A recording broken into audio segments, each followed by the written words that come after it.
Tanbihul Gafilin degen bir kitap var. Fakih Abulay Samarkandi rahimahullah yazgan ulu alimlerden biri bu kişi. Birok çında öyle al kitapta kebir zayıf hadislerde yazılgan. Birok fadail amal, faziletli amallar bolgonduktan aga amal kılıveririz. Birok andan aram adalga hüküm berүү üçün andağı malumatlardı paydalanbayız dep alimler etken. Oşonda bir hikaye kelet. Anı oşol kitapta yazılgan. Eme oşol okyanın kançalık çın emes ekendigi, je sahih je zayıf ekendigi bir gana Kudayдын özünde malum, birok bizdin temamızga taanlık bolgon masele. Men oşol hikayeni aytıp berүү menen bayanımды jıyıntıktayın.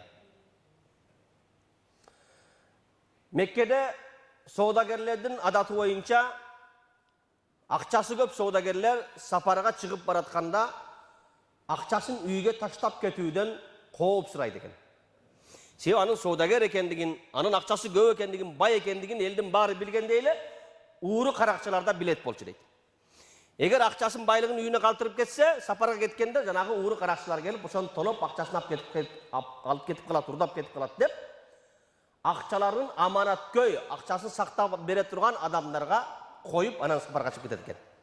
Аз бизде деле ошол нерсе калыптан бар, банк деп атабыз. Көрөк ошол адамдар акчасы жанагындай бир халакат эмеге учурабаш үчүн, ишенимдүү болуш үчүн банктарга бир жерге коюп коет.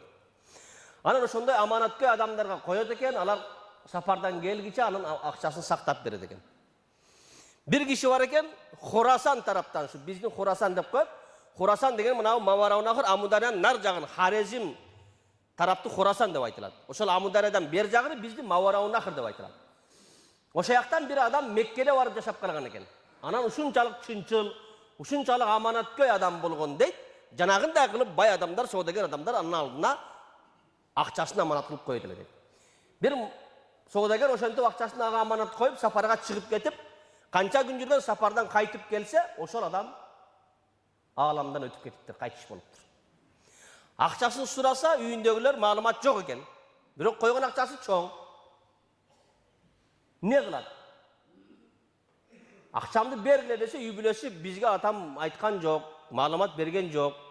Жөндөн жөнүнө sen akşam bar desең эле мен акчаны кырбата салып алек сага. Бере албайбыз жеткен.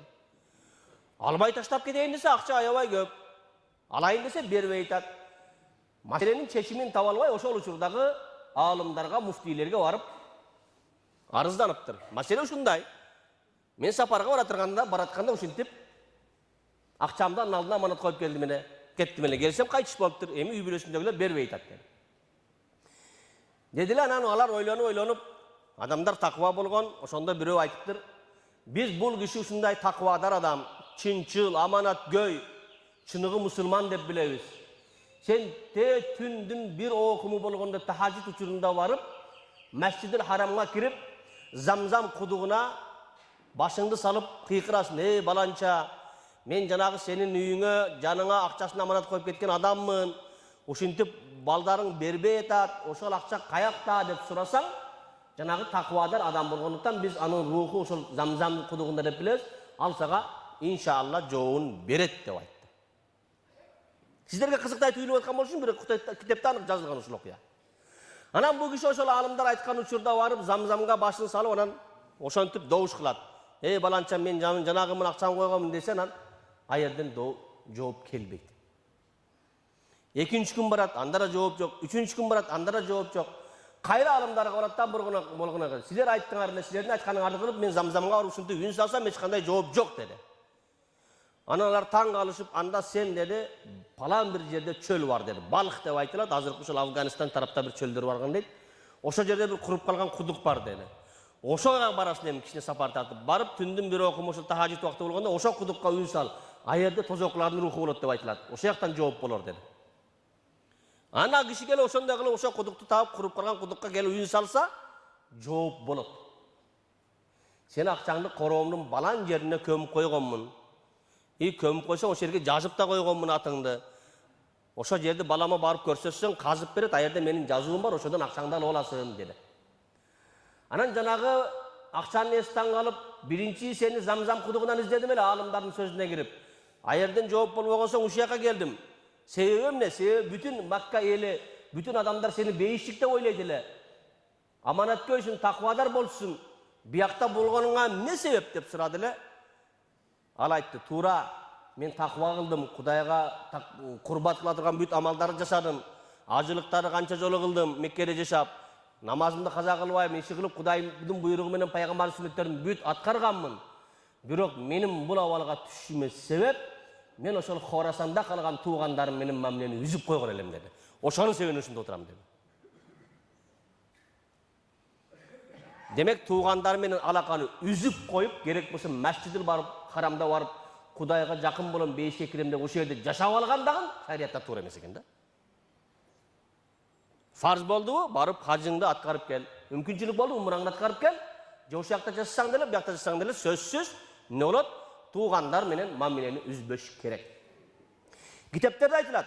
Сени менен мамилени чыңдап жүргөн тууганың менен мамиле кылыш бул оңой дейт. Муну менен силай рахим жүзөгө келбейт дейт. Сени менен катташпай койгон, сени менен мамилени үзүп койгон тууганың менен барып кечирим сурайсыңбы, жалдырайсыңбы, жалбарасыңбы? Ошону менен кайра алаканы тургузганың мына ушу силай рахим болот деди. Кээде туугандар ушундай учурлар болот, арабызда бар, жок эмес. Ылайым болбосун, эми аз болсун. Мурасталашып, же болгон бир аялынын сөзүнө кириппи, атасы да бир, энеси да бир болгон бир туугандар араздашып жүргөндөр бар. Көрсөң экөө тең ажыга барган, экөө тең жума намаздан, бешак намаздан калбайт, хажака болуп жүрөт, бирок агасы менен энеси менен катташпай сүйлөшпөйт. Бул туура эмес туугандар. Эң жаман нерсе ошол. Эң жаман нерсе.